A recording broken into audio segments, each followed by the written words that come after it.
Ассалаумағалейкум, қалдарыңыз қалай? Жақын арада осы Instagram аккаунтында өзімнің видео курсым туралы видео жазған болатын, ақпарат беріп. Яғни видео курста нені үйренесіздер, қанша видеоның ұзақтығы қандай деген сияқты. Содан қатысты біраз сұрақтар келіп жатыр. Яғни сонда сіз саудаңызда индикаторларды қолданбайсыз ба деген сияқты. Индикаторды қолданбай қалай сауда жасауға болады деген. Соған қатысты бір мысалмен анализімді көрсетіп өткім келеді. Сол сұраққа жауап беремін деп ойлаймын. Одан кейін басқа тағы да сұрақтар, мысалы брокерға тіркелу, жәнегі счет ашу деген сияқты сондайлар бар ма деп. Жалпы негізі брокерға тіркелу, счет ашу және де терминалды қолдану деген сияқты олар туралы ютубта негізі видеолар жеткілікті. Кез келгенін қарап, оны ешқандай ақша төлемей ақ та түсініп үйреніп алуға болады негізі. Жалпы трейдингқа келетін болсаңыздар, сіздердің мақсаттарыңыз бұл жерде ақша табу. Қалай тіркеледі емес, қалай счет ашады емес, сіздер мұнда не үшін келесіздер? Сауда жасап ақша табу үшін келесіздер. Демек, сауда жасап ақша табу үшін ең бастысы дұрыс анализ жасай білу керек. Жәнеге менің курсымда сол негізгі акцент сол анализ жасауға берілген. Сіздер анализ жасауды үйренесіздер, және де графикті түсіну, понимание рынка деген болады. Мысалы, индикатор қолданатындар, олар нарықты түсінбейді көбі. 60-70% негізі нарықта болып жатқан нәрсені түсініп отырмын деп ойлайды, бірақ түсіне алмайды олар. Және индикаторлардан олар тек сигнал ғана күтіп отырады. Енді білмеймін ол қандай индикаторларды кімден үйреніп алғанын. Скользящий среднийларды егер қолданатын болса, ол жәнеге пересечение, яғни кішкентай таймфреймді скользящий средний жәнеге мувинг дейді, оны үлкен таймфреймдегі мувингті астыдан үстіге қарай қиятын болса, демек оны сатып аламыз, үстіден астыға қарай қиятын болса, сатамыз дейді. Тағы сол скользящий среднийларға қосымша мысалға RSI деген индикаторды қояды, яғни перекупленность, перепроданность деген сияқты. Яғни индикатор сигнал берген кезде ғана олар позиция кіре бастайды. Бірақ нарықта дәл қазір не болып жатыр, кім мықты, сатушы, сатып алушы, оның қайсысы мықты, соларды түсінбейді олар. Мысалы, сауда жасаған кезде бұл жерден ескеретін нәрсе көп. Мысалы, қандай да бір сауда жасау үшін менің стратегиям бойынша, мысалы, деңгей керек бізге. Неге? Өйткені нарықтағы бүкіл осы қозғалыстар, астынан үстіге болсын, үстіден астыға болсын, бұл қозғалыстар белгілі бір бағалардан басталады. Яғни белгілі бір баға дегеніміз ол деңгейлер. Яғни қандай да бір қозғалыс нарықтағы ол деңгейлерден басталады және деңгейлермен аяқталады. Ол қозғалысты кім жасайды? Ірі ойыншылар жасайды. Яғни бұның барлығын сіздерге басқа индикатор қолданатындар түсіндіріп бере алмайды. Енді өзімнің немді айтайын, индикатор сауданды. Мысалы, анализ жасаған кезде қалай анализ жасаймыз? Бізге ең бірінші кезекте жәнегі деңгей керек. Бізге ең бірінші деңгей керек сауда жасау үшін. Бұл деңгейді біз міндетті түрде бір күндік таймфреймнен қарауымыз керек. Неге? Өйткені нарықтағы бүкіл қозғалысты жасайтын кімдер? Ірі ойыншылар. Ірі ойыншылар тек қана үлкен таймфреймдермен жұмыс жасайды олар. Оларға жәнегі 5 минут бұрын не болғаны қызық емес, бір сағат бұрын. Оларға кеше алдыңғы күні, өткен аптада, өткен айда деген сияқты баға қозғалса қалай қозғалды және де қандай бағаларда көп тоқтады, қай бағаны бұза алмады деген сияқты. Солар сондай керек. Сондықтан олардың анализ жасаған кездегі қолданатын таймфреймдері бір күндік. Сол себепті бізде бір күндік таймфреймнен деңгей алуымыз керек. Жалпы бұл нарықта біздің мақсатымыз осы график арқылы нарықтағы ірі ойыншыларды анықтап, солардың бағытында жұмыс жасау керек. Жәнеге индикаторға қарап, индикатордың берген сигналын күтіп отырмай. Енді екіншісі, деңгейді анықтап алғаннан кейін бізге екінші энергия болу керек. Энергия дегеніміз не? Ол энергия дегеніміз баға қозғалысының күшін көрсетеді. Энергия дегеніміз жалпы шоғырлану ғой. Накопление дейді, мысалы мынаны шоғырлану деуге болады, мысалы мынаның барлығы. Одан кейін мына жерде шоғырлану болып жатыр мысалға. Яғни неғұрлым ұзақ шоғырланса, деңгейден кейінгі қозғалыс соғұрлым жақсы болады. Соны да ескеру керек. Мысалы, энергия бар жоғын анықтаймыз. Екіншісі. Одан кейін осы деңгейден кейін баға қозғалысының барар бағытын анықтау керек. Қай жаққа барады? Қозғалысының бағытын анықтау үшін осы деңгейдің жанында белгілі бір сигналдар болады. Шарттар болады, яғни алғы шарттар дейді, предпосылки. Сол шарттарға қарап біз баға қозғалысының барар бағытын болжаймыз тек қана. Анықтаған кезде енді, яғни біз 100% ол деңгейді бұзады, немесе деңгейден кері бұрылады деп айта алмаймыз біз. Біз тек қана осы жерде пайда болған барлардың жиынтығына қарап, жәнегі баға қозғалысының барар бағытын болжаймыз. Нарықта баға бағыты қай жаққа баратынын ешкім білмейді негізі. Яғни бұл жерде ең бастысы біздің осы бағытты барар бағытын анықтау, болжамын. Енді ол қандай сигналдар болуы мүмкін? Оның барлығы енді курста бар, дегенмен де дәл осы жағдайға қатысты айтып кетейін. Мысалы, бірінші деңгей дейді. Деңгей дегеніміз деңгейдің түрлері болады. Мысалы, излом тренда дейді, трендтің бұзылуы. Одан кейін ауыспалы деңгейлер болады, зеркальный уровеньдер. Одан кейін үлкен паранормалды бар арқылы жасалған деңгейлер болады. Мысалға, лимиттік деңгейлер болады. Яғни деңгейдің түрлері жеткілікті. Солардың бірі, мысалы, мына жерде бізде мына бір үлкен паранормальный бар арқылы жасалған деңгей. Яғни осындай үлкен паранормальный барлардың максимумдары мен минимумдары деңгей болады. Енді одан кейін мынада қосымша тағы міне ауыспалы деңгей болып тұр. Яғни үлкен паранормалды бар арқылы жүргізілген тарихи ауыспалы деңгей дейді. Тарихи дегеніміз ол история. Мына жақтан қараймыз. Біз деңгейді анықтағаннан кейін осы деңгейге тағы да соғылған басқа барлар бар ма жоқ па соны қараймыз. Именно бізге максимумдар мен минимумдар соққаны керек. Мысалы, міне мына бір деңгей. Деңгейді жалпы оң жақтан солға қарай іздейді. Оң жақтан солға қарай іздейді. Міне бірінші үлкен паранормальный барды көріп тұрмыз. Баға сол паранормальный бардың жаңағы максимумына жақындап келе жатыр. Енді біз қараймыз. Касаниялар бар ма? Міне біреу бар, екеуі бар. Мына жерде жалған сынамалар бар. Яғни бұл міне мыналар үстіден келіп соғып тұр. Демек бұл тірек деңгейі. А мына жерде қарсылық деңгейі болып тұр. Яғни сопротивление болып тұр. Мынада поддержка болса, мында сопротивление. Яғни қарсылық деңгейінің тірек деңгейіне ауысуы, немесе керісінше осы тірек деңгейі қарсылық деңгейіне ауысуын ауыспалы деңгей дейді. Орысша айтқанда зеркальный уровень. Енді бізде міне осы деңгей жүргізуге екі сигнал. Бірінші паранормальный бар арқылы, екінші ауыспалы деңгей екен, және тарихи. Тарихи дегеніміз осы бағаға міне мынадай касаниялар жеткілікті. Мысалы, мына бір бармен, мына бармен айттық. Сосын міне мына бір бардың минимумы соғып тұр. Міне мынаның максимумдары соғып тұр, мына екеуінің мынаның минимумы. Яғни мына жерде қарайтын болсақ, касания көп. Яғни осы бағада остановкалар болды, тоқтатылған болатын, баға қозғалысы келіп тоқтатылған болатын. Демек, деңгейіміз бізде бар, анықталды. Екінші, энергия бар жоғын қараймыз. Яғни энергия деген шоғырлану керек. Яғни осы деңгейдің төңірегінде шоғырлану керек. Осы деңгейден баға астыға қарай кетіп қалған жоқ, және үстіге қарай кетіп қалған жоқ, бірақ шоғырланып тұр. Ол не деген сөз? Демек, бір ірі ойыншы өзіне керек позициясын жинап жатыр. Позиция жинау дегеніміз, ол мысалға сіздерге, допустим, $1 миллион. Енді крупняктар үлкен суммамен жұмыс жасайды. Осы жерге заявка қойып қояды. Ол бір деген кезде, мысалы, бір заявка қойған кезде $1 миллион бәріне сатып ала алмайды. Ол азардан алады. Сонда өзіне бүкіл $1 миллион, допустим, 100 мың акция дейікші. 100 мың акция жинағанша ол осы жерде бағаны осы накопление дейді, шоғырлану осы маңайда ұстап тұрады. Астыға да жібермейді, үстіге де жібермейді. Яғни өзіне керек акциялардың бәрін жинап алғаннан кейін мына жердегі бағаны жібере салады үстіге. Сол, жәнеге энергия дегеніміз сол. Яғни неғұрлым ұзақ тұрса, соғұрлым жәнеге деңгейден кейінгі қозғалыс жақсы болады. Енді қай жаққа барады? Жоғары бара ма, астыға бара ма? Енді бұл жерде де, мысалы, деңгейге жақын ашылды дейді. Айтып жатқаным барлығы бір күндік таймфрейм. Деңгейге жақын ашылды ма жоқ па соны қараймыз. Егер де мысалы мынарада деңгей бар, бірақ баға қозғалысы мына жерде ашылған немесе жабылған болса, бұл бізге мына деңгей бізге қызық емес қазір. Бізге бұл деңгей қай кезде қызық болады? Егер де баға осыған жақындаған кезде. Яғни осыған қалай келді, қалай жабылды, тағы неме. Мысалы, сығылу дейді, поджатие деген бар. Әркез сығылу дегеніміз, менде Инстаграмда бар бұл жерде. Посттардың ішінен табасаңыз болады. Яғни әркез минимумдар жоғары қарай көтеріліп жатыр. Яғни бұл сығылу болады. Демек, сатып алушы өзіне мына деңгейді бұзу үшін ақырындап деңгейге жақындап келе жатыр. Бұл да жәнегі алғышарттардың бірі. Жалған сынамаға реакция жоқ дейді. Яғни міне мынада жалған сынама болған. Деңгейге қатысты жалған сынама. Жалған сынама дегеніміз ол ложный пробой. Бұзылып, бірақ жабылуы деңгейден төмен болды. Жалпы жалған сынама негізі кері бұрылуға сигнал береді. Осы деңгейден кері бұрылу керек. Бірақ келесі барды көріп тұрмыз, астыға қарай кеткен жоқ, қайтадан осы деңгейге жақындап келеді. Демек, осы жалған сынамаға реакция жоқ. Бұл да тағы да бір қосымша сигнал. Мынада жақын ашылды, сығылу бар, реакция жоқ дейді. Ол да бір сигнал. Аккумуляция. Аккумуляция дегеніміз осы деңгейдің жанында кішкентай барлармен, яғни волатильность жоқ, кішкентай барлармен ақырындап жақындаған. Демек, осы әзірге 4 сигнал. Бұл сигналдардың саны көп негізі. Әзірге осы 4 сигнал бізге сауда құралының барар бағыты үстіге қарай барады деген болжам жасауымызға жеткілікті осы 4 сигнал.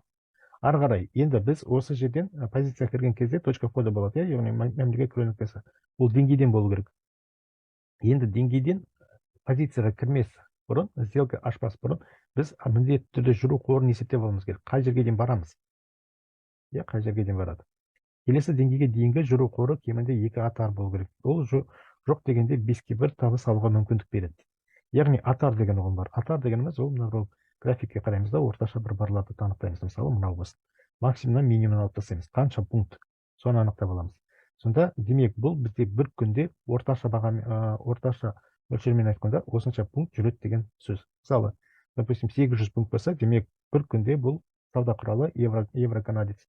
Мне надо евро-канадец бір күнде примерно 800 пункт жүреді екен. Мысалға айтып отырмын, мен нақты санап отырған жоқпын. Демек біз осы 800 пункттың 100% барлығын алу емес, бізге соның бір 50-60% алсақ жеткілікті. Яғни 800 пункт егерде күнделікті среднем орташа 800 жүрсе, демек ол бір күнде жоқ дегенде 400 или 500 пункт жүру ықтималдылығы өседі, жоғары болады, бір 80-90%. Ал толыққанда 800 пункт жүру мүмкіндігі аз. Мүмкін ол бүгін, допустим, 800 пункт емес, 750 ғана жүру мүмкін, 720 ғана жүру мүмкін. Сондықтан біз 800-ге текті қойып қоятын болсақ, ол бүгін 720 ғана жүріп, ертеңгі күні кері бұрылып кетсе, демек біз табысымызды алмай қаламыз. Сол себепті біз табыс алу үшін бізге сол 800-дің хотя бы бір 50-60% жеткілікті, яғни 400 пунктты немесе 450-500 пункт бізге жеткілікті. Соған расчет жасауымыз керек. Ол жәнегі атарға қатысты. Енді жүру қоры, яғни бағана айттым, баға қозғалса бір деңгейден келесі деңгейге дейін жүреді. Яғни біз осы деңгей бұзылған сәтте міндетті түрде уже анықтап алуымыз керек. Бізді келесі тоқтататын деңгей қай жерде? Соны анықтап алуымыз керек. Өйткені міне мысалы мына жерде деңгей бар. Жалпы негізгі деңгей мына жақта тұр. Бірақ оған дейін міне біреу бар, 2 касания, 3 касания, яғни неғұрлым көп касания болатын болса, максимум мен минимумдар, бұл жәнегі деңгей болады. Ол бекерден бекер емес. Демек, ол жерде белгілі бір ірі ойыншы бағаны жібермей тұрған біреу бар шығар. Сол себепті біздің алғашқы тоқтататын деңгейіміз міне мына жер. Яғни біз баға мынаған келген кезде ары қарай бұны бұзып кету екіталай, яғни ықтималдылығы аз. Өйткені мына жерде қарсы бағытта жәнегі сатушылар пайда болуы мүмкін. Бағаны үстіге қарай көтеретін кімдер? Сатып алушылар, түсіретін сатушылар. Сонда бізге бір күндік таймфреймде не керек? Деңгей керек. Энергия бар жоғын қараймыз, бағытын қараймыз, жүру қорын анықтаймыз. Яғни қай жерге дейін бара алады. Мысалы, мына жерге дейін барса, бізге 100% мына жерден бәрін алудың қажеті жоқ. Бізге осының жартысын алып кетсек болды, міне осы жерге дейін. Мысалы, мынадан кірдік, текті мына жерге дейін қойдық, болды. Баға осы жерге дейін келсе болды, біз өз табысымызды алып кетеміз. Ары қарай қуалаудың қажеті жоқ. Так, жақсы, бір күндік таймфреймнен осыны анықтап алдық. Мысалы, мынаны анықтап алу үшін бізге ешқандай индикатор қажет емес. Қазір мен мына қосымша индикаторларды қосатын болсам, олар наоборот мені шатыстырады. Керек емес сигналдарды береді. Адамды ойландырып қояды. Ол мүлдем керек емес. Неғұрлым көп индикатор қолданған сайын сіздердің саудаларыңыз жүрмейді. Міне индикаторсыз осындай анализ. Енді біз міне деңгейді анықтап алдық. Деңгейдің жанында баға келді. Яғни бағытты анықтап алдық, жүру қорын анықтап алдық. Енді бізге сделкаға, позицияға кіру керек. Мәмілеге кіру нүктесін белгілеу керек. Мәмілеге кіру нүктесі осы деңгейден болу керек. Ол үшін біз кішкентай таймфрейм көтереміз. Рабочий таймфрейм. Жәнегі бір күндік таймфрейм ол бізде анализ жасау үшін және де рабочий таймфрейм болу керек. Ол сіздің сделка ашады. Мысалы 5 минуттық таймфрейм. Енді 5 минуттық таймфреймді біз точка входа міне мына жерде тұр. Қазір көрсетейін, жәнегі міне бір күндік таймфреймдегі мына үлкен паранормальный бар арқылы жүргізілген деңгей 1,44,500. Міне мынау 1,44,500. Енді бізге 5 минуттық таймфреймді не керек? Жәнегі бағыты, бір күндік таймфреймнен біз бағытты анықтап алдық, жоғары деп. Енді біз кішкентай таймфреймге өтіп алып, қарсы бағытта сделка ашуымызға мүлдем болмайды, тыйым салынады. Яғни біз тек қана осы деңгейден жоғары қарай анықтау сделкаға кіруіміз керек. Бағытты біз анықтап алдық. Яғни 5 минуттық таймфреймдегі жәнегі тренд, яғни бағыт бір күндік таймфреймдегі бағытпен сәйкес болу шарт, міндетті түрде. Яғни осы бағытта ғана позиция келесіздер. Бұл уже сіздердің сценарийларыңыз.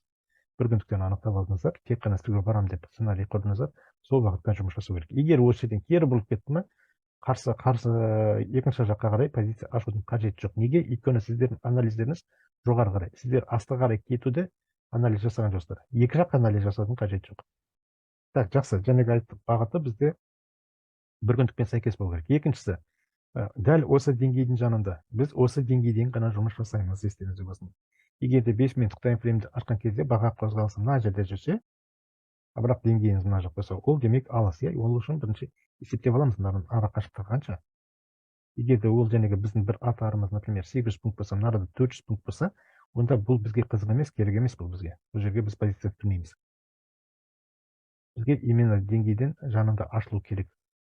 Енді белсенділік бар жоғын қараймыз. Белсенділік дегеніміз волатильность. Міне мысалы мынарада белсенділік жоқ. Міне мына жерде белсенділік бар. Міне барларды қарайтын болсақ. бізге өте маңызды мына деңгейдің жанында белсенділік жоқ болу керек. Егер бар болса, белсенділіктің басылуын күтеміз. Егер белсенділік соге басылмай, баға үлкен белсенділікпен кетіп қалатын болса, онда сіздер позиция кірмейсіздер, бірақ баға сіздердің бағытыңызға кетті. Но ол жерде позиция кірудің қажеті жоқ. Міне мына жерде мысалы белсенділік болды, бірақ ақырындап міне басылды. Енді деңгейдің жанында жоғары белсенділік болса, мәміле жасалмайды. Белсенділіктің басылуын күтеміз. Яғни волатильностьтің басылғанын күтеміз. Мына жерде кішкентай волатильность, ол бізге қысқа стоп қоюға мүмкіндік береді. Яғни міне мынада накопление бар ма? Демек біз стопты мына жерге қоямыз. Егер де белсенділік үлкен болатын болса, онда біз стопты мына жерге қоюымыз керек. Енді стопқа қатысты, ол да жаңағы инстаграмда бар, қарап табасаңыздар болады. Посттар. Яғни стоп бұл жаңағы біздің атардың 20%-нан асып кетпеу керек. Яғни мысалы бізде атар 800 пункт болса, бұның 20%, так 10% 80 болады, 20% 160. Яғни біздің стопымыз 160 пункттен асып кетпеу керек. Ал үлкен белсенділік кезінде мына бір екі свеча жоқ дегенде бір 200 пункт беруі мүмкін, или 220-250. Егер де мынада стопты қоятын кезде 200-ден асып кететін болса, яғни мына 20%-нан, онда сделка кірмейсіздер, онда стоп қоймайсыздар. Қысқа стоп қоюға мүмкіндік іздеу керек. Так, одан кейін атарды және айттық, бір күндік атардың қанша пайызы жүрілді.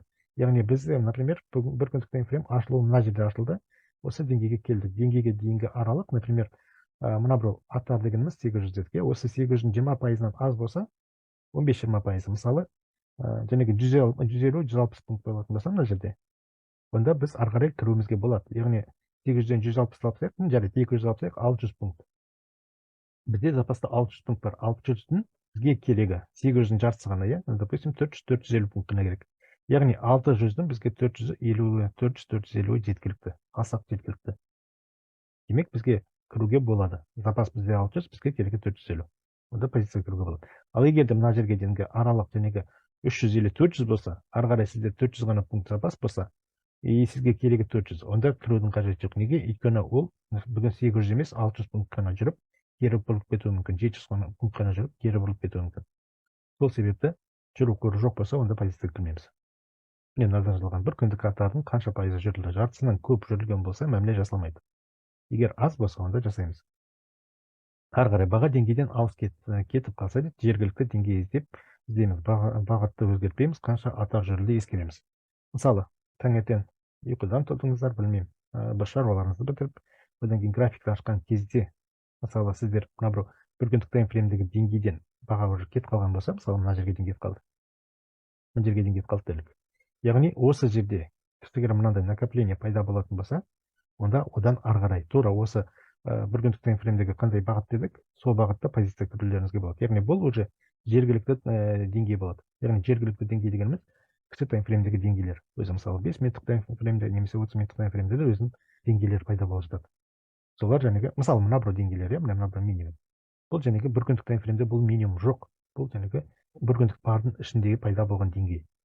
Бағытын өзгертпейміз, осы жерден позиция кіруімізге болады. Бірақ ескеретін нәрсеміз қанша аттар жүргенін.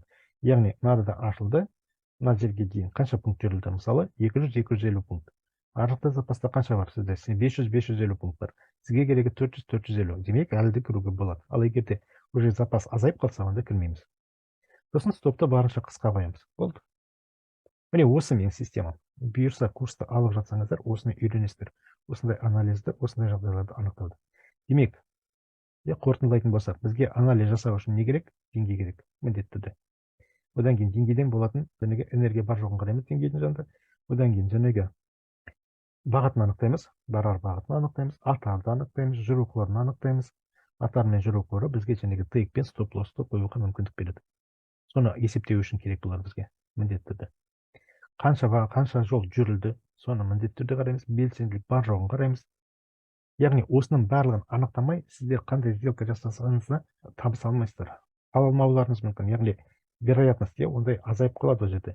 Мысалы көбі, допустим, мына жерде скользящий средний, мысалы мынарада сигнал беріп делік. Мынандай бір скользящий линия кетеді, мысалы білмеймін, 200-дік или 150 мекен. Одан кейін оған кішкентай скользящий мынадан бұзып бара жатыр. И осы жерде сіздер сигналға, яғни индикаторға сенетін болсаңыздар, сіздер мынарада позиция кіресіздер. Мысалы мынарада арасай сіздерге там перепроданностьтан ақырындап үстіге қарай көтеріліп келеді. Тағы да бір сигнал. Осы жерден позиция кірдіңіздер делік. Бірақ бүгінгі күн мына жерде ашылды. Яғни мына арада ол где-то 800 пункттың уже 600 или 650 пунктын жүріп тастады. Сіздерде ары барса 200 пункт қана запас бар. Сонда сіздер мынада скользящий бұзылыс, сіздер позицияға кірдіңіздер, сіздердің тейктарыңыз примерно мына жақта бір 400-500 или 1000 пунктта тұр. Оған бармайды. Бармай осы жерден тұрып қайтадан астыға кетіп қалады. Неге? Нені ескерген жоқсыздар? Қанша жол жүрілгенін артарды ескерген жоқсыздар. Көрдіңіздер ме? Жәнегі индикаторлар қанша сигнал берсе де, олар жәнегі қанша жол жүрілді, қанша жол жүрілу керек, оны ескермейді. Ондай сигнал сіздерге бере алмайды олар. Сол себепті барынша индикаторларды қолданбай-ақ, өздігіңізбен мысалы графикке қарап, графиктегі нарықты түсіну арқылы анализ жасауды үйренсеңіздер, сол жақсы, ол жерде табыс көп болады. Жақсы, осының бәрін үйренемін десеңіздер, курстың ішінде осы барлығы бар.